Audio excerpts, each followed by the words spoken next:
Sugar नाहीये मला, पण साखर खायचं प्रमाण भरपूर आहे माझं. तर ती साखर डोळ्यावर काही परिणाम करते का? करते ना, अगदी बरोबर. षडरसात्मक जेवण असायला पाहिजे. म्हणजे गोडापासून ते अगदी तुरट जे काही पदार्थ आहेत तिथपर्यंत, म्हणजे मधुर, आम्ल, लवण, कटू, तिक्त कशा आहे. गोड कधी खायचं हेही सांगून ठेवले. जनरली आपण खातो ते एकदम उलटं करतो. जेवण झाल्यावर गोड खायला लागतो आणि जेवण झाल्या झाल्या गोड नको म्हणून आयुर्वेदानं सांगून ठेवलेलं आहे. म्हणजे गोड खाण्यानं शुगर होते का, तर अजिबात नाही. गोड हे गरजेची गोष्ट आहे. म्हणजे बऱ्याच वेळेला बघा अतिरेक करतात शुगरचे पेशंट, मग गोड पूर्ण बंद करतात. मग बघा लक्षात येतं की त्यांच्या हाडांचे विकार मागे लागले, त्यांना वाताचे विकार मागे लागले, डिजनरेशन खूप मोठ्या प्रमाणात व्हायला लागले. हे गोड बंद केलेल्याचे परिणाम आहेत. याचा अर्थ गोड खा असं आपण नाही सांगत आहे, पण काय गोड खायचं हेही ठरले ना. आणि मधुर रस बंद करून चालत नाही. पण ज्याला शुगर नाही आणि त्यानं मधुर रसाचा अतिरेक सेवन चालू केलं असेल तर त्याचा परिणाम मात्र रक्तदुष्टी हे मेजर इम्पॅक्ट यायला लागतो.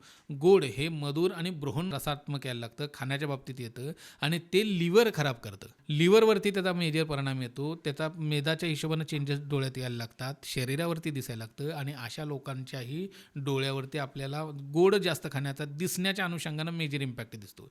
त्यामुळे तुम्हाला शुगर नाही, पण तुमचा अतिरेक गोडाचं सेवन असेल तर तुम्हाला पोटाचे विकार, लिव्हरचे विकार, मेंदूचे विकार आणि डोळ्याचे विकारही मोठ्या प्रमाणात वय वाढल्यानंतर येऊ शकतात. त्यामुळे हे कुणी असं गृहीत धरता कामा नये, मला शुगर नाही आणि मी किती खाल्लं गोड तरी चालणार आहे. त्याचे दुष्परिणाम भविष्यात भोगायला लागतील.